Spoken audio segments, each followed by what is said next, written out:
Hello, hello. It's story time, guys. The camera on this device is not as good, so that's okay because you don't really need the camera. You don't really want to see me. You want to see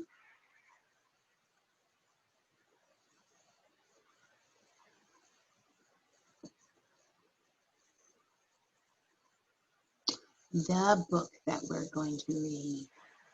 Let's do Too Shy for Show and Tell.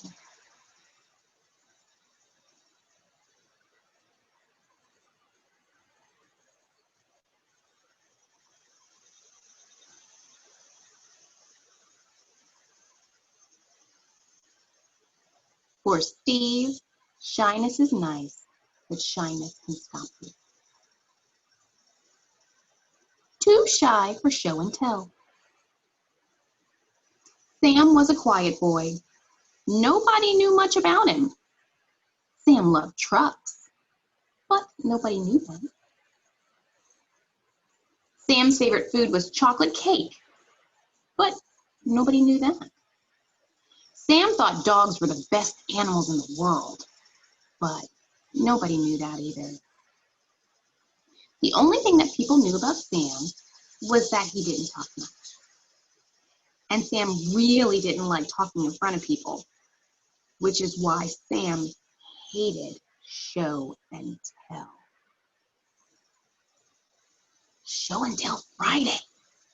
On Wednesday, Miss Emily told the class that show and tell would be on Friday.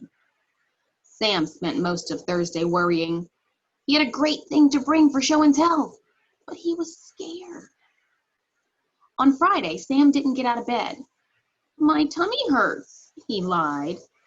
You're fine, and you need to go to school today, his mom said.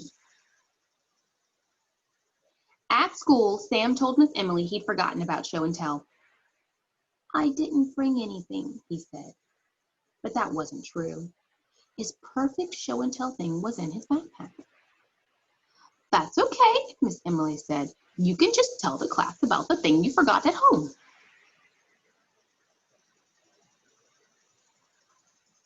Sam was terrified. He didn't want to talk in front of everyone. The thought of it made his tummy hurt really, really bad. He imagined that he'd say something dumb, or that he'd mess up his words, or that he'd faint, or that he'd cry. Sam watched the other kids show their show and tell things. David showed some socks that his grandma had knitted him. Everyone clapped when he was done. Helen showed a new doll she got for her birthday. Everyone clapped when she was done. Otto showed a cool leaf that he found on the way to school. He said weef instead of leaf, but nobody cared. And everyone clapped when he was done.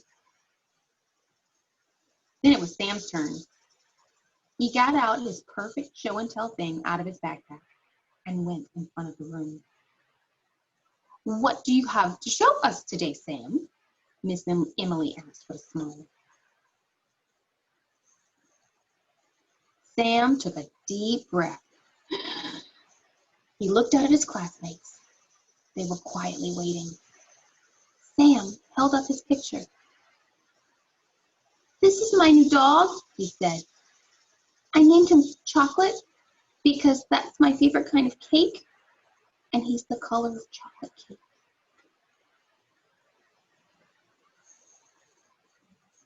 Sam didn't faint. He didn't throw up. He didn't cry.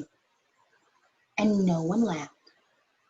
Instead, everyone clapped when he was done.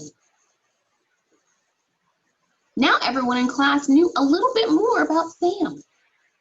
Next time, he thought, I'll bring my biggest truck. And he did. That looks like one of the fire trucks we have at home. Way to go, Sam.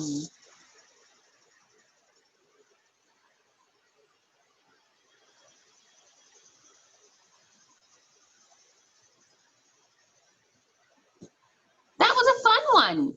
I know it could be really nerve-wracking sometimes to have to, let's see if I can fix this a little bit. You guys can't see me. It's dark outside. I know it can be a little nerve-wracking sometimes when you have to talk in front of your class, because public speaking is hard. It's hard for grown-ups, and sometimes it's hard for little people too. But it just means that you got to get out there and you got to start and you got to try. And you'd be surprised at how friendly and supportive your classmates and your audience can be if you just step out there outside of your comfort zone. It'll all be okay. And then you'll realize it's not so scary after all. So Sam learned that lesson, and maybe you guys have learned that lesson already, or maybe you'll learn it later. But next time somebody says show and tell is on Friday, how about you bring your biggest truck? Love you guys.